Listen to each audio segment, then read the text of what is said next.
Right guys, and welcome to the 9th episode of Below the Bar. In this episode, expect to find out what it takes to summit Everest, how Ant Middleton operates in the death zone with a hangover, And why we have a history of confrontation with bouncers. Let's get into it. Before this episode starts, I would like to make a quick announcement. I'll be hosting a military preparation seminar day on the 22nd of July at Forders Gym in Birmingham. We have sourced industry-leading experts to cover a range of topics, including performance nutrition, mindset, self-defense, and much more. Tickets are limited, so to secure yours, click the top link in the description. Back to the show. Right, and we're back in. Welcome to this mountaineering and Everest episode of Below the Bar. Yeah, well, that's the main topic again. We've got to go through our segments first of Helmet of the Week. It's quite a big one this week, isn't it? Yeah, it's quite on brand for us, really, at the moment. It's very on brand, and if you're a regular listener, you'll know that we already have quite a lot of beef with this particular community. Yeah, I don't think you're going to disagree with us either here. No, I think this could be the first universally agreed Helmet of the Week. Yeah, not too much polarisation going on here. And depending how angry I get over the next 5 minutes, they could quite easily be elevated to hat status. It's true. Do you want to explain... First, explain why, and then we'll explain the actual anecdote. Right, okay. So the Helmet of the Week is bouncers, just in general, as a pejorative term. As a profession. And I feel also... they don't add much value to anything. Well, they're definitely net loss to society, aren't they? I have very little sympathy for bouncers, because it takes a certain kind of person to be a bouncer, doesn't it? Well, they tend just to be large blokes. Yeah. That's it. That's pretty much the only criteria. Right. You're a large bloke, yeah. So. Yeah, you're a large bloke and you've got various personality defects. Yeah. And you've got an inferiority complex. Yeah. You can lead the doors, actually. Yeah, so bouncers are Helmet of the Week this week.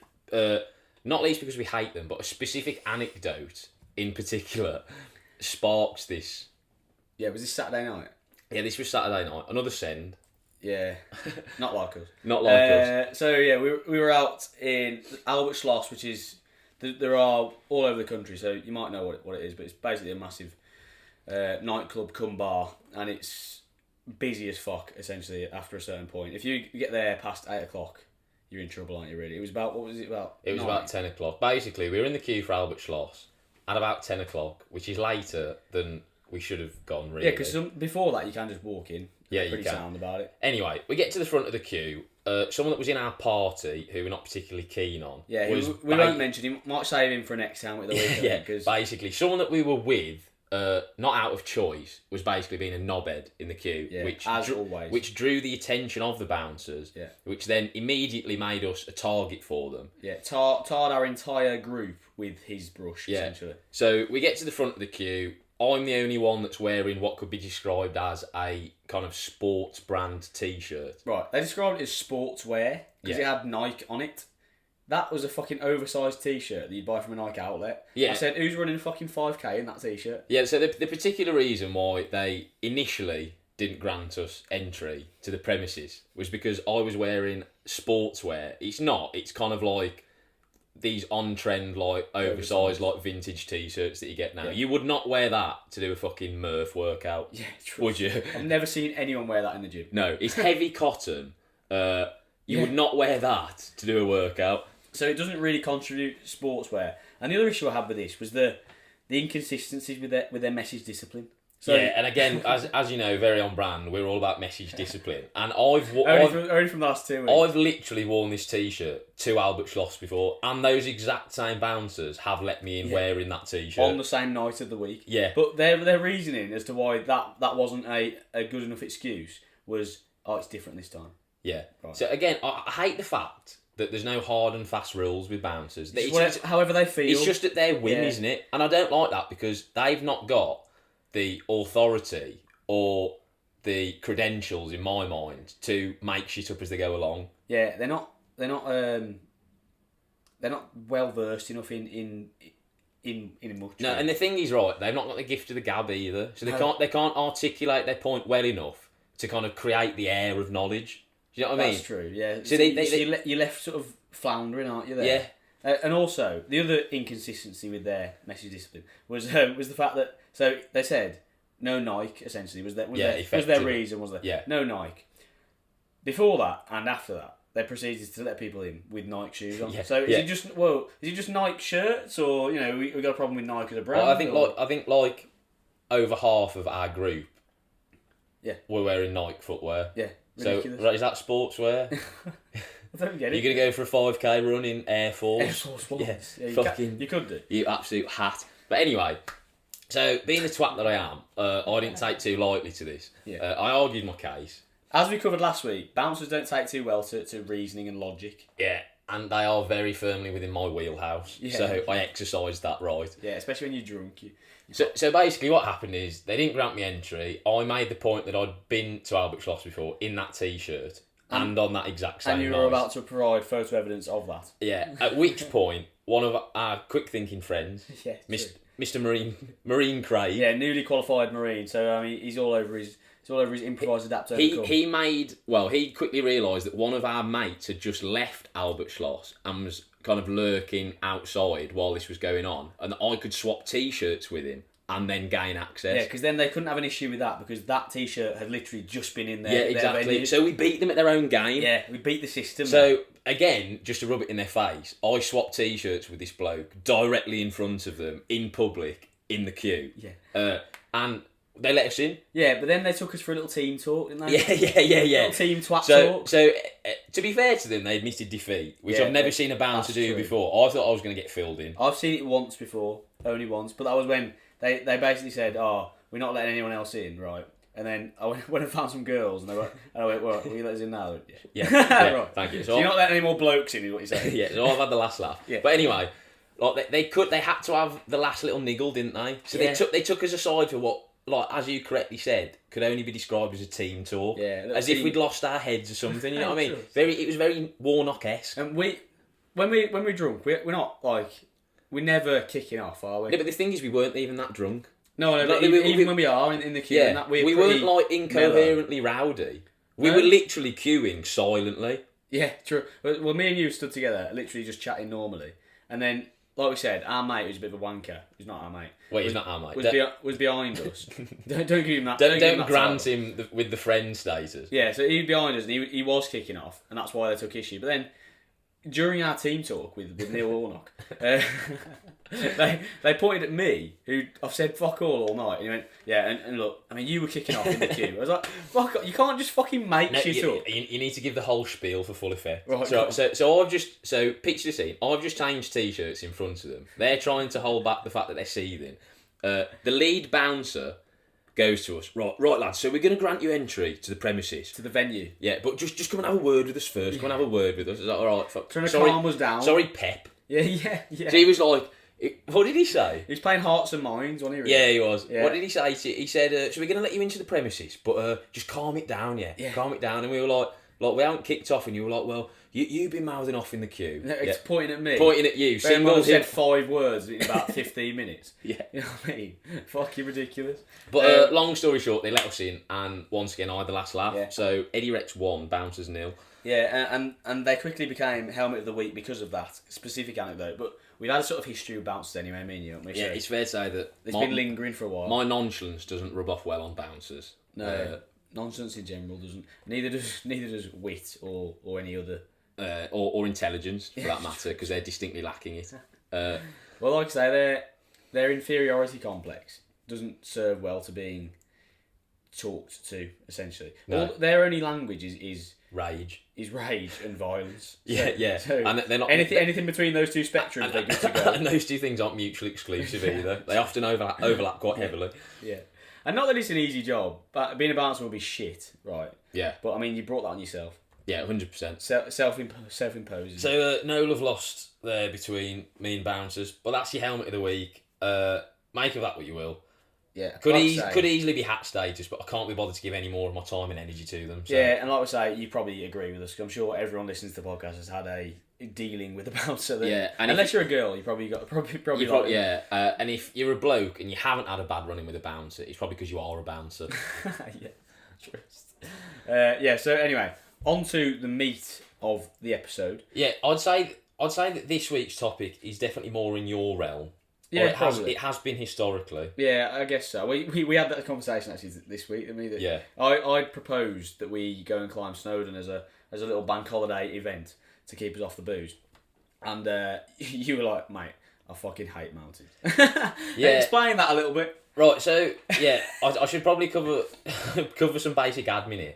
I have a deep mistrust of large hills and mountains for some reason. Can't trust a mountain. Yeah, well, it's not rational this year. Yeah, much to the extent of his trust issues. Yes, you can't trust And I inanimate can't- objects. I've done a lot of heavy thinking about this. I can't quite pinpoint why. I'm not sure whether it's because I did A-level geography, so I just associate it with shit field trips. True.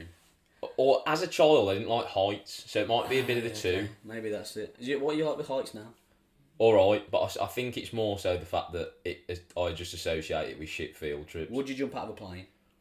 Yeah, I want to do a Random question. skydive. That's on my bucket list. What's your opinion? This is random. What's your opinion on skydiving versus bungee jumping? In what regard? I mean, which would you rather do? Skydive, I think. I agree, but I don't know. I'm not against bungee jumping. I think it requires a lot of trust in the person providing the apparatus. For bungee jumping. Yeah. And they tend to be quite half-soaked.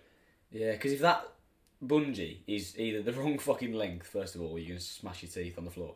And then if it's not well serviced, it can just snap. And I've seen that happen. Yeah. Again, it's probably a little bit of negativity bias with seeing things on social media. But what have you seen that video?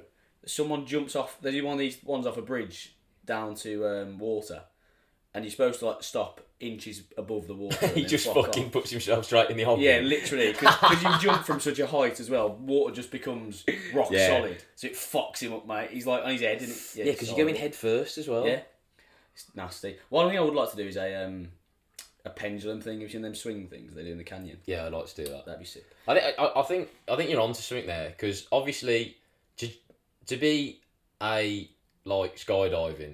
qualified skydiving instructor or whatever, you have to have credentials. True. It's open, that's true. But like to run a bungee jump centre, well, not necessarily to run it, but to work there, it gives me stoner vibes. There's the work, Geordie. Yeah, Probably don't and as we know, I have a deep mistrust of the stoner community. Yeah, and the lazy Saturday boy. This late, I'm not. Yeah, again. We're not quite over that from last week. No, the lazy Saturday boy is still rent free in my head. So I think I'm with you on that one. Anyway, just trying to get to grips. Yeah, so let's actually get back. Let's actually get back onto the main subject of this episode. Yeah, mountaineering and Everest. Tell me a bit about your relationship with this topic, because you are much more into this than I am. Yeah, so I've had quite a lengthy relationship with mountaineering anyway, because I used to do it. My dad's mega into that world anyway, so he's never been into phys in terms of voluntary, like put yourself in the bin. He's never really ran. He's never been to the gym, for example. But his version of phys is walking, and he'll walk forever. So if you look up like outward bounds in the dictionary, there's a photo of your dad. Yeah, I think isn't so. there? Yeah, he's kind of like the quintessential like knobbly kneed Brit. Yeah, like scampering up like a sheer rock face with like cheese sandwiches in his bag. Like I'm giving that kind of vibe, isn't it? Yeah, he's giving like B-Tech Bear Grylls vibe. Yeah. Anyway, introduced to it by my dad when I was younger. Obviously, maybe not mountaineering, but low levels of that. So hill walking and scrambling and shit. He used to do scree running. Have you heard of that? No, but it sounds gnarly. Yeah, so it's actually illegal now because it defaces the mountain, I think. So you know when you get, you know what scree is? So on the side of the mountains you got loads of loose rock. Yeah. And that essentially, if you like kick it, avalanches its way down. So, right. So if you run down it with the avalanche, it creates this massive speed, and you can ride the scree essentially. But anyway, I used to do that a lot as a kid. Quite dangerous. Quite an adrenaline junkie, my dad. That's where I get it from. But yeah, so climbed loads of shit with my dad when I was younger, and then upon joining the Marines, obviously, you're not only did I use it for training, obviously in pretty harsh conditions where you're carrying loads of weight, where you do mountain training, but also you do it for adventure training, which is supposedly quote unquote fun. So you do the Snowdon Triangle or whatever it's called, where you do Cribgoch and then go up the summit of Snowdon and round through all the other horseshoe. But you do that as a fun exercise essentially in the Marines. And so yeah, I've had a lengthy history with low level mountaineering. I'm not gonna call myself a fucking mountaineer. No, because I don't know what I'm doing really, but I have done it a fair amount of times, and I enjoy anything that's physical. Obviously, I also enjoy the fact that it takes you away from, almost like we were talking about with bouldering last week. It takes you away from the traditional setting of the gym and running and all that stuff can get quite stale. Yeah. You still get a very good training response walking uphill quite fast, and it takes your mind off it because you're surrounded by really picturesque nature first of all, and then you get into a tangible point. Yeah. You're not just going for a run. No, You're it's getting good to form. the top and back down. It's a good form of mental escapism as well. 100%. You are quite literally like geographically removed from reality. Yeah, Because exactly. you're in the arse end of nowhere. And I quite like the spontaneity of it. So again, with a run, you've done that route 10, 12 times, right? You know exactly where the hills are. You know what's going on. With the mountains, there's normally a few different routes you can take. So depending on which one you choose, you vary up your stimulus a little bit. So you can go up routes that are just walking if you're not feeling it as much, or you can go up routes that are a bit more scrambly. So you're literally climbing the face of the mountain. So that interests me because spontaneity is pretty much within my blood. Yeah. Again, probably because of my dad.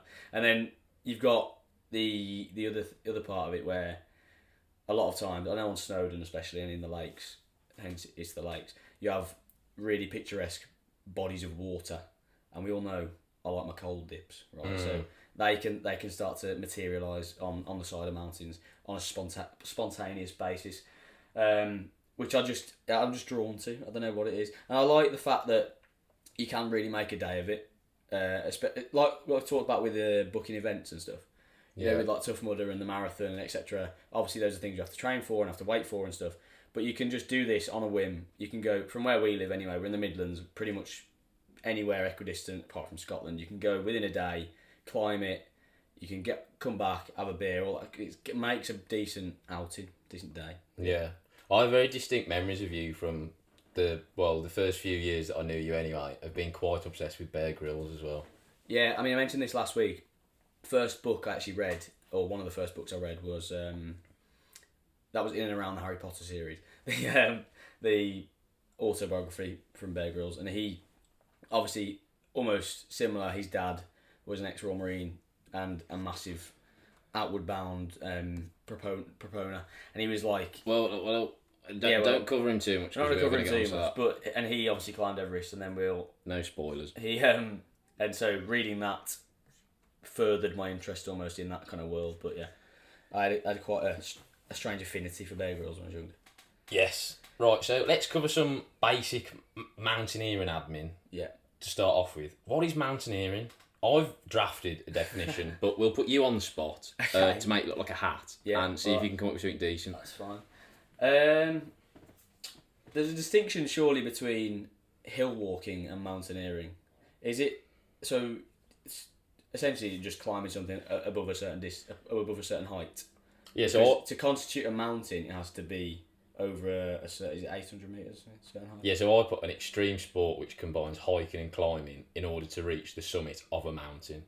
Yeah. So, and again, it does what it says on the tin. To differentiate between a hill and a mountain, it has to pass a certain level of elevation. Yeah. So yeah, nailed it. I mean, I'll be honest. I'm pretty sure most people know what mountaineering is because the kind of the hints in the name. Yeah, it's quite a distinct badge, isn't it? Yeah. And can you name the tallest mountains in the world? I can name the tallest. Yeah. I can name K2 and Mount Everest, obviously. Kilimanjaro's up there. I know it's not one of the tallest, but they're the popular ones. No, so quick I know you've got them all written down with your stats. Quick geography lesson for everyone, as obviously my background is in geography. In fact, could we cover this now so it's out of the way? Yeah. Purely for geographical reasons, a lot of this episode is going to be focused around like Nepal and Tibet. Yeah. And obviously, for anyone watching, it's quite obvious that we're not from Nepal or Tibet. So there's going to be certain pronunciations in this episode that we will make a hash of. Yeah. So don't come for us in the comments. So don't come for us unless you can do it better. We're trying our best here. All right, and some of these words are challenging to say the least. Yeah. So I'll let you do those. If we pronounce anything incorrectly, then please forgive us. But yeah, so 4 of the 5 tallest peaks on Earth are located within the Himalayas. Doesn't shock me. Which is a huge mountain range in the kind of Indian subcontinent. Between Nepal, Tibet, China. Kind of goes round a few, isn't it? It's fucking massive, basically. It's hard to really... It's a bit like, the Alps is similar, isn't it? The Alps isn't just one country. No, exactly. It comes with the territory of being a mountain range, doesn't it? Yeah. They tend to be quite big. So, as you correctly said, the tallest mountain on Earth is Mount Everest, Yes. which we're going to be talking a lot about Smashed it. today. Absolutely There are smashed it. 14 peaks above 8,000 metres Is that in the known as world. the death zone. Yeah, so we'll use this term interchangeably. So the death zone is known as the point above 8,000 metres, supposedly when human survival isn't sustainable. Which when your oxygen uptake isn't very Yeah. efficient anymore. So if you hear us talking about the death zone, that basically means 8,000 metres plus. Yeah, it's 28,000 feet, I think. Yeah, I work in metres, so you can do the conversion. I'm okay. So yeah, the top 5 peaks in the world, as I said, 4 out of the 5 are in the Himalayas. Yeah. So at number 5 we've got Makalu, Carlo. which is 8,481 metres. Yeah. Number 4 we've got Lhotse. Lhotse. I'm gonna. That sounds more African than it does Asian, but we'll go with that. Yeah. That's 8,516 meters. Lhotse, maybe. Then coming in at number 3, we've got Kanchenjunga, which Nice. again definitely haven't said right, No, but I we'll reckon go you there. have. That's does what it says on the 8,586 meters. Then number 2, we've got K2. Nice easy one for you there. Yeah, I like that. That's That eight- must have a more complex name. It should be nicknamed by Westerners, hasn't it? Yeah. See, what's happened there is it's got an indigenous name, and a Westerner, probably a Brit, Yeah. has looked at that and thought, "Fuck it, we'll call it K2." You know what that's like when when Uber drivers and taxi drivers come over and their names are a bit like difficult to pronounce, so they know they're not going to be pronounced right by Brits, so they just call themselves like Dave or something. Yeah. Dave is outside. Yeah. I'm pretty sure he's not called Dave. Yeah, that is a good Exactly. that is a good example of that. What struck me about this, because I'm not a mountain gnawer, so other than researching this podcast, I haven't really had much exposure to it. Yeah. All of these peaks are very close Oh yeah, in height. I thought that when you read them all out, they're all was the lowest one was 8.5. 8.4, yeah, 8.5 basically. Yeah, basically. So within 300 meters of each other. Don't get me wrong. To be fair, probably I haven't been up there, but 300 meters in the death zone is probably a fucking long way. Yeah, Because it's vertical as well. Remember, yeah, so it's 1,000 feet up. yeah. In the death zone, so it probably is quite a big difference.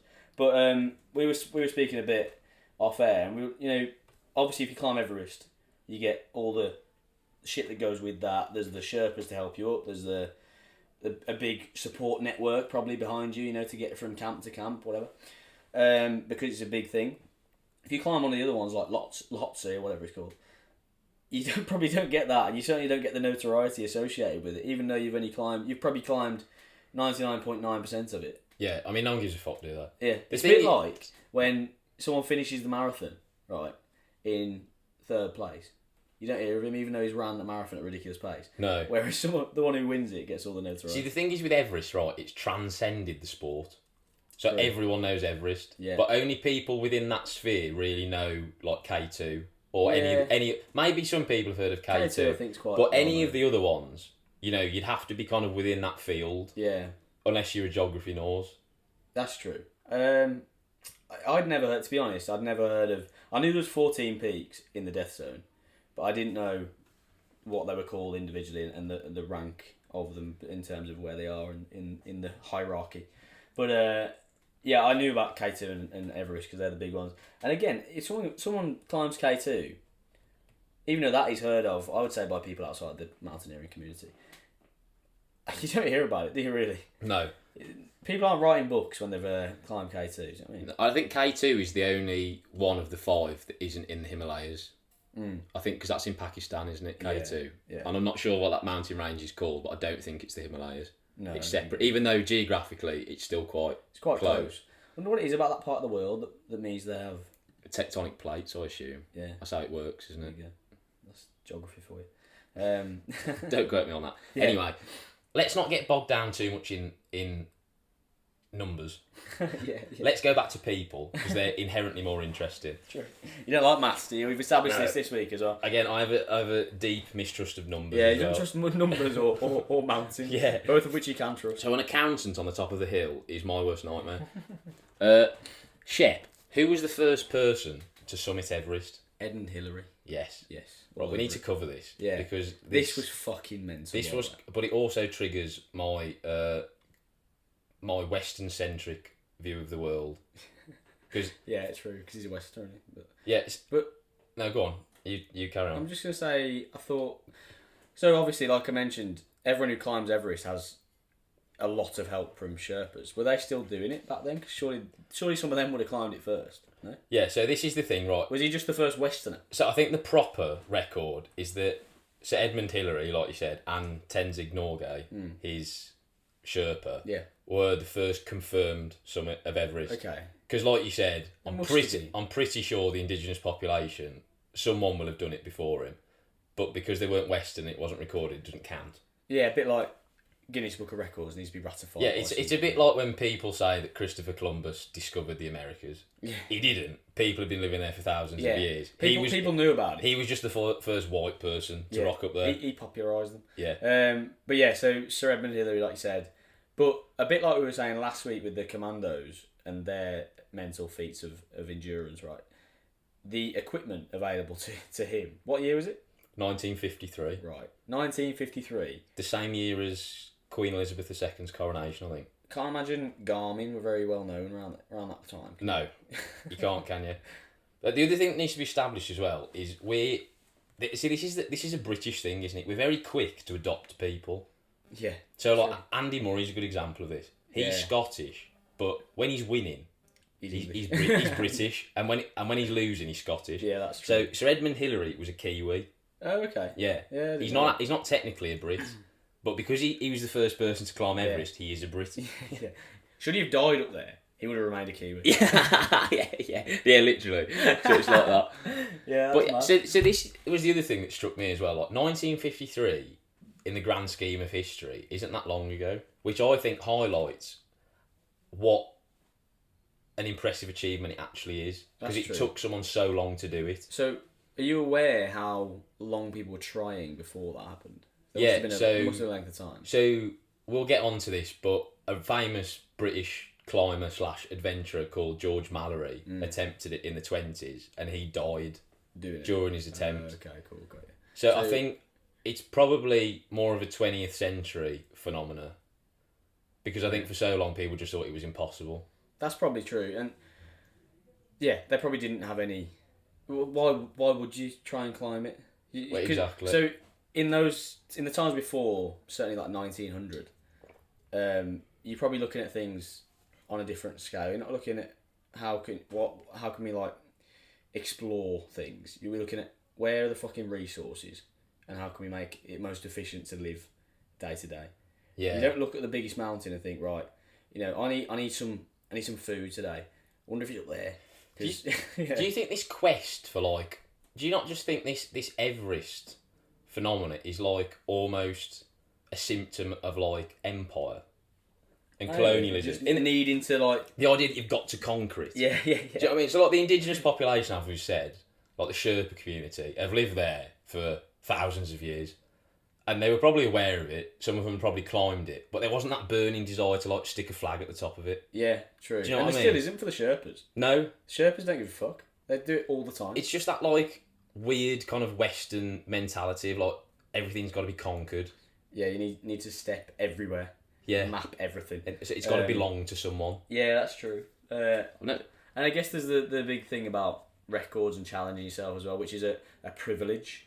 So for the indigenous population, they probably didn't have the privilege of thinking, what I'm gonna try and do. I'm gonna climb Everest for status, because they're worried about how to fucking get to tomorrow and then feed themselves and get to the next day. It's not really on their list of on their to-do list. Yeah, because if we look at Maslow's hierarchy of needs, to bring a sociological term to the fray, ego isn't really up there, is it? No, It's like basic sustenance, survival, reproduction. You conquering a fucking big hill isn't really going to wash, is it? When your kids need feeding. Yeah, I don't think it was probably on their to-do list in the 1900s, was it? Feed your kids, go hunting, climb Everest. Right? Yeah, do that later. Exactly. So yeah, I think it is a massively Western thing, and it is a privilege, I think, that isn't afforded to much of the world, and that's part of the reason, I'd imagine, why there's the number of people who actually climbed it is so minimal. Yeah. Still. Well, speaking of people that climbed Everest, Yeah. let's now discuss some of the notable figures that have conquered the mountain, Okay. or have attempted to, should we say? Yeah. So we'll start with George Mallory. So if we go kind of like chronologically. Almost, yeah. He was probably the first famous Westerner to attempt to climb it. So Do you know where he got to? Yes. He went missing. Right. So no one knows where he got to. So he was like the Bear Grylls of the 1920s, to Mad, contextualise it. Yeah. And he attempted Everest in 1922, but went missing. And his body was only discovered in 1999. Fuck off. Yeah. Jesus. That's So mad. to this day, no one knows if he managed to summit Everest because his camera was never found. Oh shit. So he theoretically he could have been might be the first. Yeah. the first, but because his camera was never found, He could be on his way down. we don't know if it was during his ascent or his descent. No. That's mad. Yeah. So I didn't realise that it took them so long to find his body. I wonder. But the preservation of bodies on Everest, obviously, because it's so cold, fascinates me. That's true. That's one of the really harrowing things apparently about climbing it is that you're in the queue or whatever to go up, and just left and right, you know, There are corpses, and they look like they've just passed away because they're literally in a massive. preserved. They're in a massive freezer. Yeah, they're in a massive freezer, and they're probably dressed in fluorescent clothing, so you probably can't miss them. Yeah, well, exactly. So like I don't know, their clothing might experience some like colour degrading over time, but like their actual corpse is like perfectly preserved. No, it's like frozen in time. It's horrible. It must be so fucked to see. When you're fucking hanging out at the top of Everest. Yeah, well, just as you enter the death zone. Yeah, pure digging out just to survive. Yeah. The last thing you want to see is fucking someone that's just snuffed it, basically. Yeah, you know what exactly I mean? In the 1920s. Yeah. So that was George Mallory. He died, unfortunately. We'll talk about the other guy that we've already mentioned as well, Bear Grylls. Yes. I'll let you do. I won't do this justice because you've got the passion to go along with the story. So. Yeah. So the youngest Brit to climb Everest. So I don't think they classed Eben Hillary as a Brit, or they might have done, but he would have been older, I guess. So yeah, the youngest Brit at the age of 23, Bear Grylls climbed or summited Everest. This was post SF selection and his SF career. So to give you a little bit of background, he went into the Special Forces Reserves, and then upon breaking his back in a few places on a skydive when his parachute didn't open, took that skydives before, his parachute didn't open, and then his reserve, I think, was fucked as well somehow. So he hit the ground at some speed, broke his back, was out for literally 18 months, as in bedbound for 18 months while he recovered. Obviously was then out of the Special Forces because he couldn't do the job, or he left, one of the two. And his next goal, so he was recovering in bed at home. This was when he was like 21, 22. And all through his childhood, his dad and him had talked about summiting Everest, and they had Everest as a poster on their wall, and he was lying in bed for 18 months staring at this Everest poster, trying to figure out his next challenge, and it just, obviously penny dropped, and he thought, well, you know what, fuck it, I'm going to try that. So then he trained, did all his qualification, whatever you have to do for it, and he's obviously quite well off in terms of finances, so the money probably wasn't that much of an issue to raise. You've got to raise quite a lot of capital to climb Everest. I know. Yeah, we'll talk about that. Yeah, I know back then it was about 10 grand, I think. I've got the nausea stats. Yeah, now it's probably more.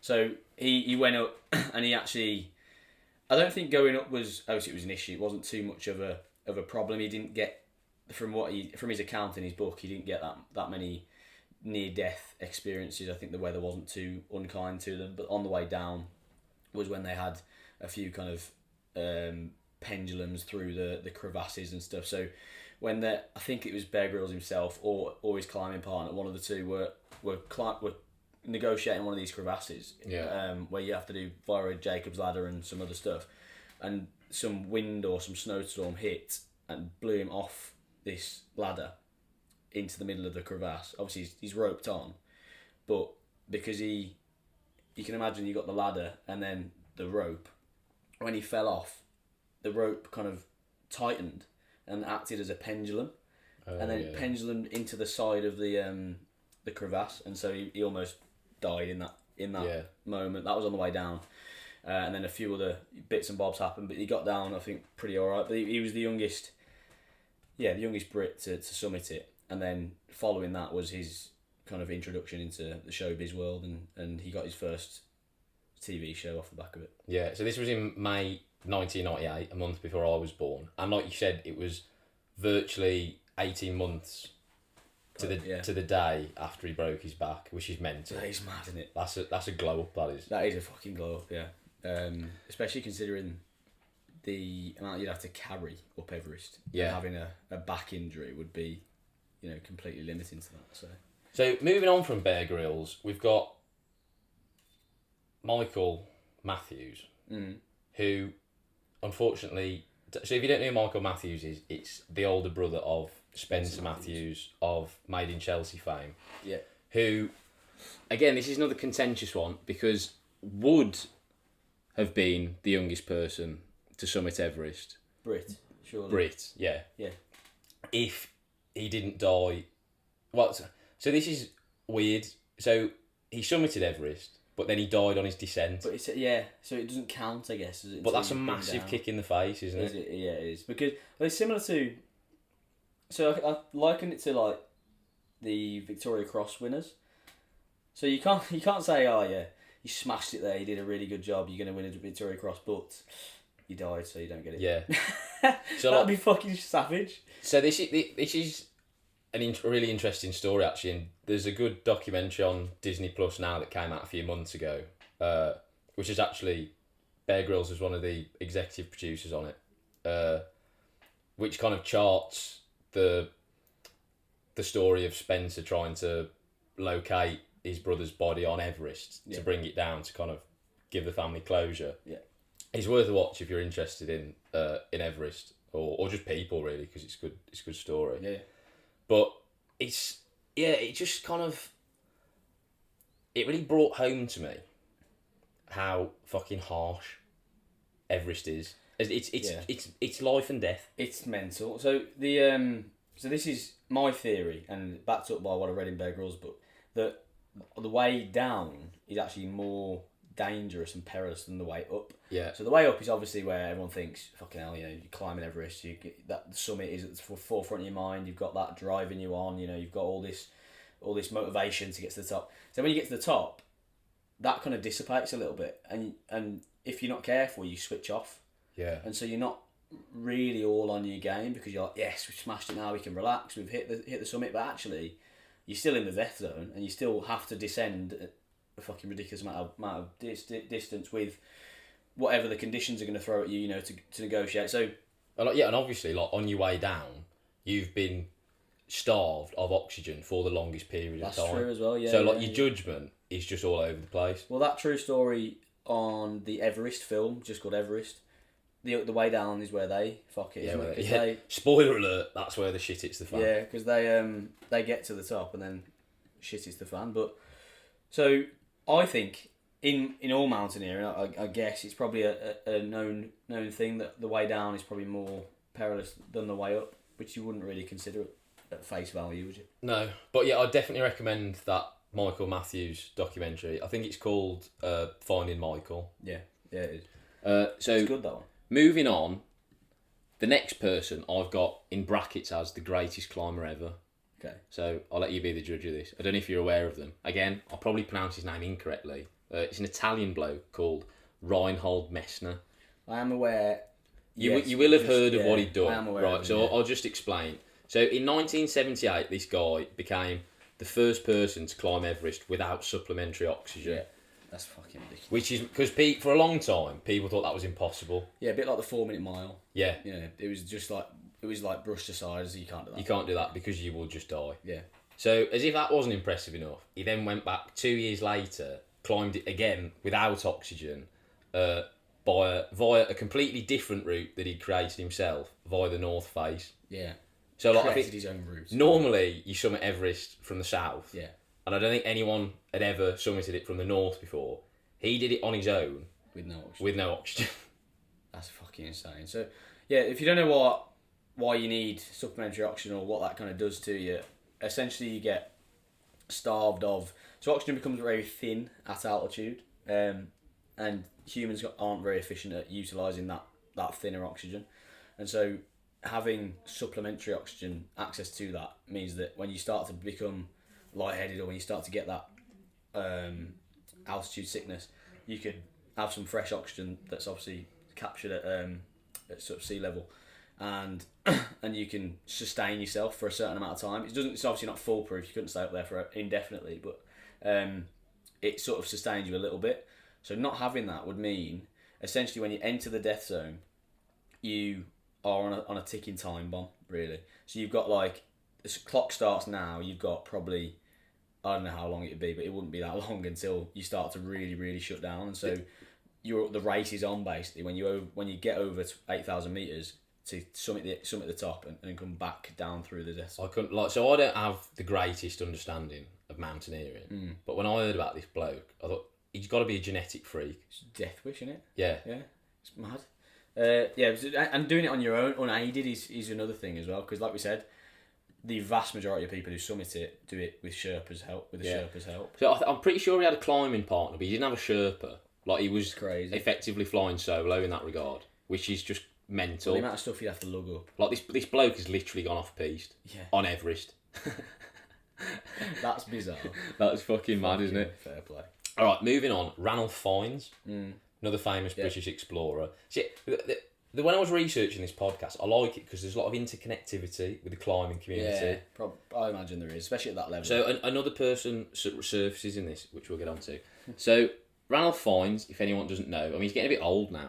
Yeah. So he's kind of like, he was the Bear Grylls of his day. Wasn't he? Before mainstream television. Probably the greatest British adventurer of all time. He's the first person to cover all of Antarctica on foot. First person to reach the North and South Pole by surface means. So just walking. Yeah, so this bloke basically just walked around the North and South Pole for fun, which is fucking mental. And in 2009, he summited Everest at the age of 65. Fucking hell, that is madness. Yeah, that's 65. 65 years old. My dad's 66. Right, so he's sending my dad up. So next year, well, last year, Ian summited Everest. Yeah, that's mad. That is. Fair play. That's crazy. And he's one of the household names in that community. Yeah, so he's a nutter. Moving on to kind of the new kid on the block, Nims Purger, who is you should have seen this if you the first kind of local, should we say, to make the list, because we've just covered Westerners so far. Yeah, true. So for anyone that doesn't know Nims, we'll be discussing him a lot more next week in our Gurkha episode as well. Yeah. So he's a former Gurkha officer in the British Army. Also then went to Special Forces. SAS? No, SBS. But then fucking passed up the invitation of joining the SAS to pursue his own climbing ambitions. Fucking hell. Invitation to join the SAS. Yeah, that's mad. So he became the first Gurkha to join, pass SF selection. Oh, did he? Okay. Yeah. So this bloke has basically got accolades coming out of his arse. Yeah. It was hard to condense them down. Yeah, I was going to say, you'd be up there for a long time if you're introducing him at a dinner. Yeah, literally. And then he went on to do his big project, I guess, of the last 5-10 years, was to try and break this record where the 14 peaks on over 8,000 metres, so all the peaks that are over inside the death zone. Yeah.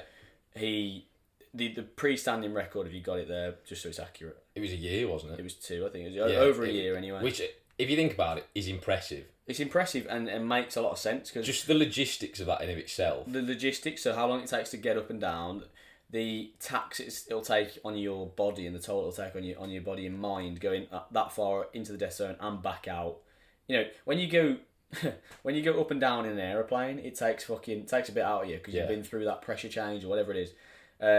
So doing that on foot over a prolonged period and coming down and going back up again and going down, back up again 14 times, it takes about why wouldn't it take over a year? Nims decided to let's break that record, but we won't just break it, we'll fucking nail it. So what did he do it in? 6 months, 6 days. Right, 6 months and 6 days. Yeah. Bear in mind there's 14 peaks, so that's over one a month. Yeah, that's fucking crazy. I think he was up and down Everest in 8 days. You got to bear in mind that probably played to his advantage though, him being very conditioned to that. Yeah, altitude. Well, obviously he is kind of Nepalese, so he grew up Well, that, but also acclimatised to that atmosphere. yeah, during those 6 months, he probably didn't come back. Oh yeah. Close to sea level, probably because he was trying to keep himself Good to go. Contextualise that. It's going to take us 7 days to record this, edit it, and get it out. That's so true. Makes us sound fucking absolute wetters, mate. And then another accolade. So obviously that is impressive. The 14 Peaks, and Netflix did a documentary called 14 Peaks, which again is definitely worth a watch. Yeah, that's brilliant. And then in 2021, he and his team completed the first ever winter ascent of K2. Yeah, that's ridiculous. So the first person, because obviously the climbing season is quite a narrow period in the Himalayas from is it like spring? Yeah, I think so. But that's why you get people, because it's all to do with weather conditions, isn't it? Because you're kind of at the behest of the weather. Where you are, and even in the season, the weather can turn and it can be unclimbable. You get it kind of comes down the pipeline to be unclimbable today. You can't ascend. You've got to go back to base camp, start again. So he just thought, fucking chin that off. Yeah, I'm gonna do it in the winter. I'm gonna play with my own rules, just like I did when I joined the SF as the first Gurkha. Literally, this bloke just fucking breaking glass ceilings left, right, and centre. Yeah, I love that. And now, obviously, because he's like the shit-up bloke in mountaineering at the moment, like I think he's the most expensive operator on Everest. Yeah. You know, in terms of like running expeditions and stuff. If you look at recent photos of base camp and stuff, he's fucking. He might as well run base camp. He basically made Everest his brand. That's class. So good. So that's Nims. Obviously, we'll talk about him a lot more next week in the Gurkha episode. But finally, just to seal off our list of kind of notable people who've climbed Everest, Kenton Cool. Kenton Cool, yeah. He might not be known as widely as the other people, but he's an interesting bloke. Go on. So he's a professional mountaineer. Yeah. I think he's got 17 Everest summits to his name, which is class. That's fucking mental. 17 times. That is crazy. Yeah. Give it a rest. So basically, this is what I like about him, right? He's basically just made up his own rules. So he runs bespoke Everest expeditions every year. He only works with one person a year. Fuck off. Yeah, he has one client a year. Class. So you can imagine how much he's charging these people. Yeah. And his company is called In Cool Company. That's sick. That's sick, isn't it? Basically, this bloke just again plays by his own rules. Yeah, I love it. That's brilliant. Only having one client a year. I know some fitness professionals who do that. You know, there's a online coach, right? And his top package for online coaching is 40 grand a year. That's class. That's mental. When you get to the stage when you can charge that kind of money. 40 grand. What's he providing for 40 grand a year? Fucking blowjobs though. Yeah, hopefully. Box granny. And we're back again with it. We got to get it in. We've had message discipline, so we got to get a box gran in there. Yeah. But I mean, that's just mad. Anyway, yeah, one client a year is pretty good. That'd probably diminish a lot of stress for you, wouldn't it? You've only got to deal with one person every year. Yeah. That's sound. It's class. And he actually ran Ranulph Fiennes' expedition in 2009, so you got that interconnection there. Yeah, exactly. So he's like when arguably the greatest British adventurer of all time is coming to you for help. Yeah. You know you've kind of squared away your niche, haven't you? Yeah. This is the thing. I always think Everest is a little bit unpredictable. A little bit. It's very unpredictable. Well, it's very unpredictable, yeah. If you're going to go up 17 times, you're playing with the devil a little bit, aren't you? Yeah. You can only play with fire so many times until you get burned. Well, this is the thing. These people are severely tapped in the head if they think they're going to be able to like go up 20 plus times and something not go wrong. It's just it's mad. The probability of he's looked out there really, hasn't he? Yeah, like you said, so far. Like the probability of something going wrong on one of those expeditions, and I'm sure it has, but like just the fact that he's not died or been seriously injured because of it is like he's won the lottery effectively. Yeah. That's mad. Fair play. So moving on slightly, let's get onto the fact that Everest now is a major tourist attraction. Yeah. Let me cover one more notable mention. Oh yeah, okay. I've got that. Yeah, so we've got you got to do your echo chamber justice, haven't you? He's not that far in my echo chamber. He's on the outskirts. He needs to do a few more techie things. Makes his way back. He's not in the circle of trust yet. He's not in the circle jerk yet. Anyway, it's Ant Middleton, the famed SAS operative Yeah. SBS operative, I think. Of Walter Mitty fame. that clip that we... That was class. that clip that we so mentioned. he's from SAS Who Dares Wins. It's going to be his major exploit. Himself and Ed Wardle was his climbing partner. They summited Everest on the 14th of May 2018 for a documentary that went live in 2018. Right, camera wrapped its tits in again. Moving forward, we're going to have to come up with a solution to this because I'm fed up of being cut off mid-flow by a piece of technology. Yeah, well, in the interim there, we just ordered another camera battery, so we're right hot on its heels. So park that thought. But anyway, Shep, you're explaining about our friend Ant Middleton. Yes. So I just read something in the paper, I guess, the web page for the paper. Don't read the paper. He essentially was filming for, I think, 6 weeks or 4 to 6 weeks non-stop. So cameras on his face all day. He's like adhering to a strict schedule all day. And he got a break where the weather window basically wasn't there, so that the weather took a turn, and they couldn't climb, so they couldn't film either.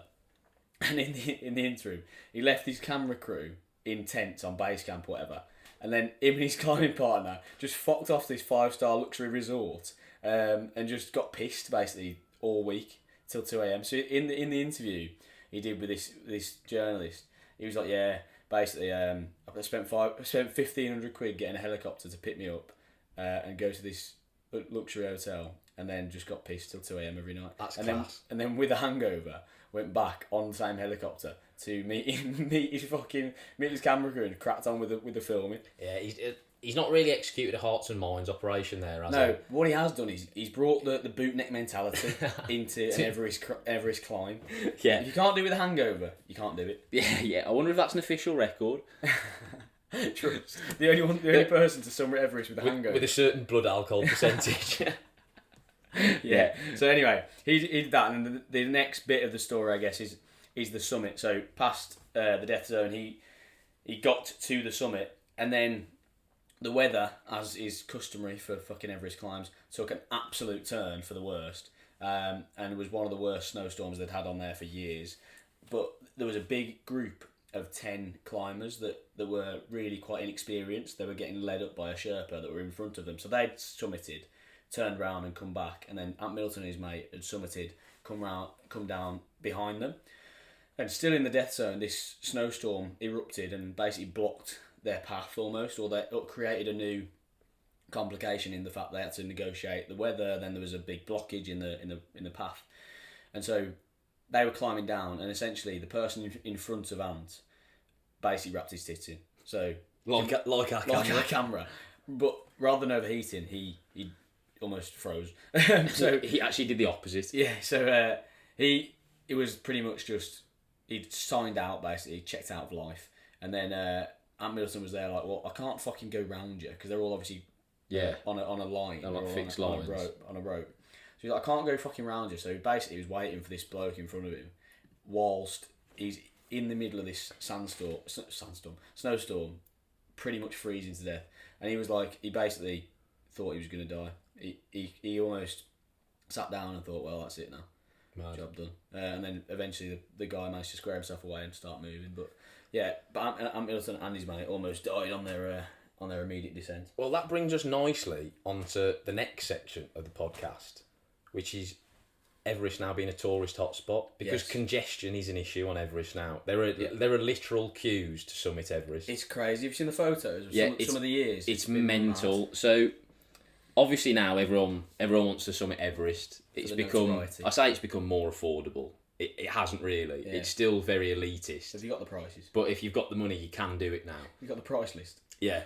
So I think this came from an interview with Kenton Cool, who we were talking about earlier, and he said minimum cost now is about $35,000. I heard, yeah, about 30 grand. But the upper end of that scale is almost limitless. Yeah. Because as we were saying, like NIMS is now probably the most expensive operator on the mountain, and I wouldn't even want to know how much he charges. Well, this is it. And if the less experienced you are, and on the scale, the more wealthy and less experienced you are, I reckon there's probably a never-ending amount of money you can spend to bulletproof your ascent, basically. Yeah, because someone like NIMS has then got to cost cost in for the fact that you are a burden. Insurance. Yeah. You've probably got to put like man mark you with Sherpas. Effective, yeah. You're yeah. Other than you, it gets to the point where all you've got to do is put one foot in front of the other. That's what it is. Because basically, everyone for a lot. else is doing. Like the Sherpas are carrying all of your shit. Everything. They're telling you where to go. They're literally telling you when to breathe.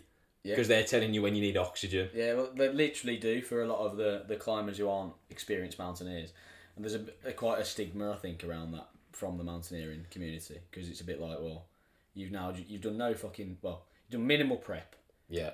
We've been prepping for this for our fucking whole lives, and you're just in front of. But you've thrown a lot of money at a problem. Yeah. So, but the Nepalese government are kind of stuck between a rock and a hard place because they now issue more permits for Everest than ever. Yeah. And they can't really stop doing that because it contributes so much to the economy. But it's the number one thing, right? Yeah, it was great. It's got to be up there. It's one of the most. It's a very impoverished nation. It's not rich by any stretch of the imagination.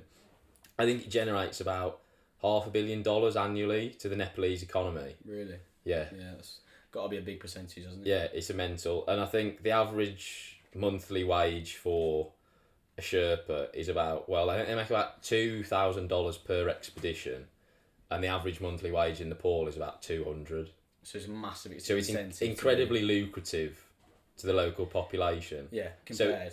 So it's like... But you think as well, right? $2,000 a month to fucking basically risk your life on Everest is gash, isn't it?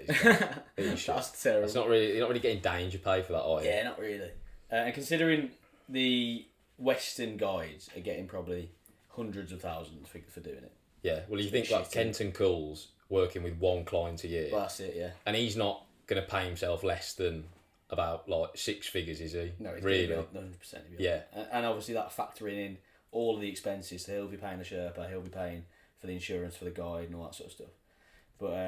But this is the thing with Sherpas, right? They are really the forgotten heroes. They're the unsung heroes. They are, because no one really gives them credit, which is why we're going to cover kind of the Sherpa as an ethnic group and then lead into the Gurkhas next week, because we need to do them justice. It segues quite nicely, doesn't it? Yeah.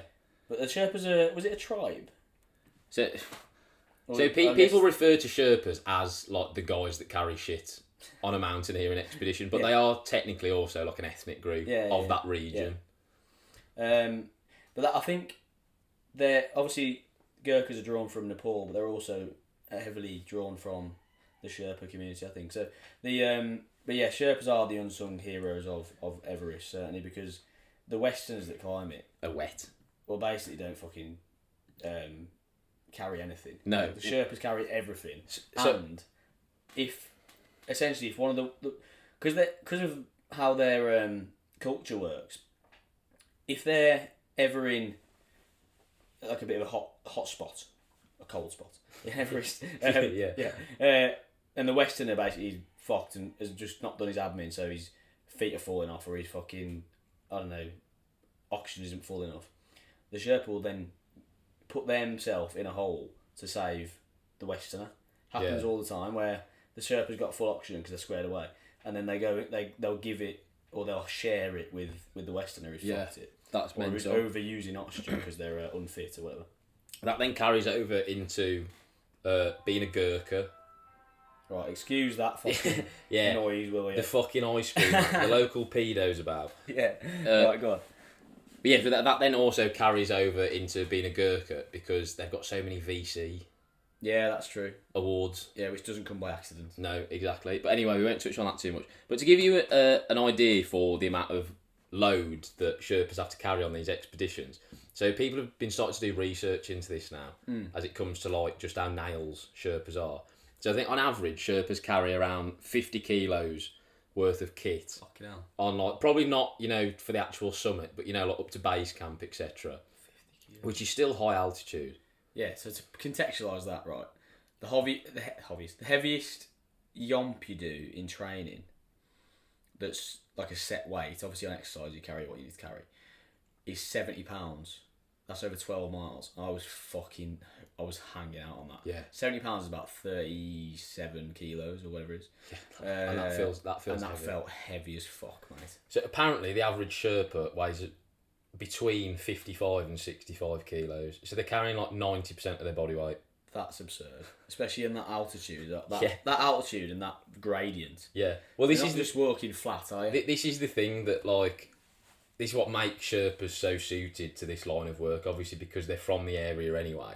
So they're adapted to basically... Acclimatised. Yeah, they're much better at working with limited oxygen, Yeah, effectively, they're because just efficient. they're used to it. Yeah, they're much more efficient at harvesting oxygen. What I'd love to see is someone who'd been a Sherpa for a long time to then come over to like some like Western state and be put through a training camp of like running or something. Well, See how fast they fucking go. Nim's probably fucking pissed SF selection, didn't he? True, that's it, yeah. He was pissed on oxygen. That's There what was I'm- so much of it. Yeah, well, you get cyclists and stuff going to altitude for a period of time to train because it's harder, and then coming back down and effectively blood doping. I'd love to see that how effective that'd be, having spent 80-90% of your life in that altitude. Yeah. That'd But be class. but Sherpas definitely the unsung heroes of Everest, and we'll touch on them a lot more next week. Yeah. Which I'm excited for that episode. But I've covered everything that I've got on my prep regarding Everest. I was just going to run through a few resources that I came across. Have you got anything else you want to add? There's only one more person really I thought of. You aware of Brian Blessed? Yes. There he is. Yeah. Fuck off as he climbed He's a Everest. serial Everest summiter. You joking? I don't know if he's summited, but he's definitely been up there a lot. Yeah, he's like the big mountain fucking gorilla, isn't he? Again, a lot, some of the people our age might not know who Brian Blessed is. But Oh, I'm yeah. sure if you Google him, Yeah. you will have come across him on TV and stuff. I before. would YouTube him because he's at his best in an interview setting. Yes, definitely. So yeah, He's very bombastic, isn't yeah, he? he's a great character. But yeah, he's been up Everest loads of times, That's and class. he'll often in his interview actually give due credit to Sherpas. He's quite good with Yeah, that. I sort of like stuff. that. I like the fact that he's gobbing off about Everest as well. Because if Yeah, you've done yeah. it, you might as well gob Yeah, off exactly. about You've got to it. make it your brand, haven't you? Just like Nims. No, that's class. I had no idea about that. No, Respect to Brian Blessed for that. He's a big fucking lad, isn't he? Yeah, he's a unit. But he's quite strong, I think, in the conventional sense, like in powerlifting. Yeah, he's got I think mong he's- strength. Bit like me. bit like you, Maybe yeah. I'm suited to Everest, I don't know. Yeah, apart from the fact I- he's scared of mountains. I'm ginger, so I operate well in the cold. True. You just need to regain your trust for mountains. I just need to overcome my rational fear of Of large hills. peaks. Yeah. yeah. Fuck's sake. Yeah, so Brian Blessed, shout. No, love that. Well, that's a wrap on Everest. We will finish with our usual segment of reasons to be cheerful. Yeah. I'm not going to lie, we were scraping the barrel a bit this week, weren't we? We were a little bit. We were struggling, weren't we, to find something. Quite a lot of doom and gloom Yeah. about this week for some And reason. I don't know really if our reason to be cheerful is a reason to be cheerful. I think the doom and gloom, to be honest, comes from the fact that we were heavily sedated yesterday. Yeah. So we were operating on minimal Yeah, capacity. we've staged an intervention for ourselves. We're going to curb drinking for a bit, which Yeah. may or may not involve moving to Australia, but we'll keep you posted on that. We'll keep you posted, and now it's out on the fucking internet, so we've got to... Yeah, so, and now I've said it, we have to do it. Yeah, So yeah. thanks to the listeners for that. Right, so the reason to be cheerful this week, and again, we'll caveat that with it might not be a reason to be cheerful, but it's the best we've got to work with, is Luton Town's promotion to the Premier League. Yeah, which is mental when you consider where they've come from. Yeah. And this will link nicely into an episode we're going to do in a few weeks' time. We won't ruin that. But where we're covering this topic more often. So if you're into football, let us know. But yeah, I mean, their promotion, was it Saturday the game? Yeah, so for anyone that doesn't know, they won the Championship playoff final, which grants them promotion to the league above, which is the Premier League. They beat Coventry 6-5 on penalties. Yeah. That's Well, I mean, a good penalty shootout, that was. it was a good penalty shootout, but the game wasn't vintage. Left a lot to be desired. It did, yeah. I'm not looking forward to their vintage football in the Premier League next year. No, I'm not sure how they... Well, this is kind of why it's a reason to be cheerful, because it's such a large underdog story. Yeah.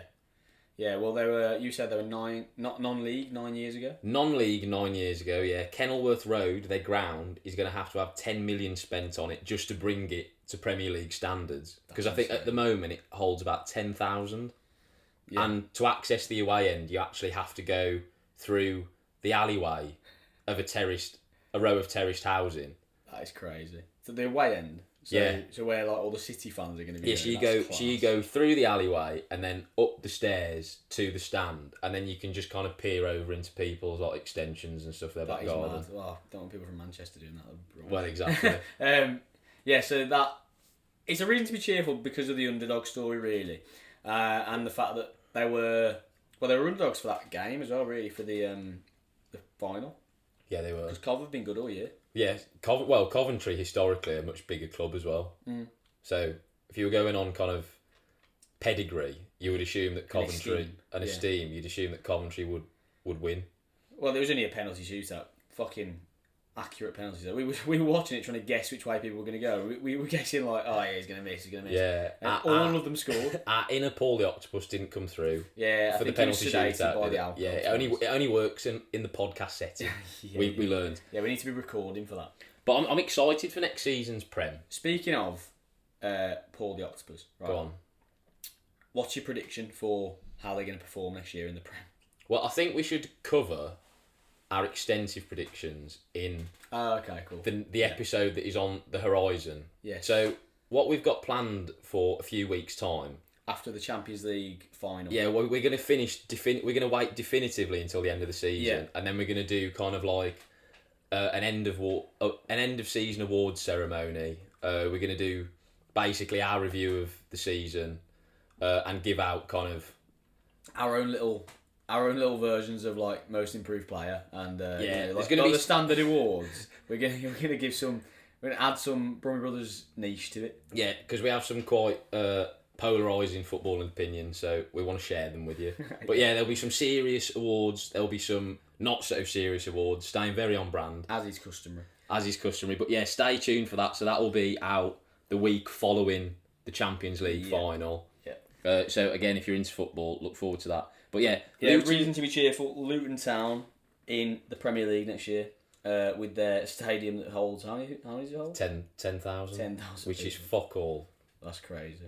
So if you're giving like 15% to the away team, they have 1,500 people. Yeah, that's fuck all. That's mental. Think of the fan base of like Chelsea and Man City, and only be able to take fucking 1,500 to the games. I mean, at least it's if nothing else, it's providing the people of Luton some nice respite from the fact that they live in an absolute hole. Because Luton Airport has to be the worst airport in the world. Yeah, and it's also produced our friend, Mr. Tate. Yeah, so it's not wrapping itself in glory, is it really? Luton hasn't had a lot going for it recently. Yeah. So this provides a nice kind of respite. Respite, yes. Yeah, I mean, it's been brought into disrepute by the Tate brothers, hasn't it, really? Yeah, but there you go. If you're into football, stay tuned, because, as we said, we'll have that episode in a few weeks. But for now, that's us over and out. It is. Make sure you subscribe and comment your thoughts below. If you've got any interesting dits on Everest, I'd be interested to hear them. But yeah, thanks for listening, and we'll see you next week. See you in a bit.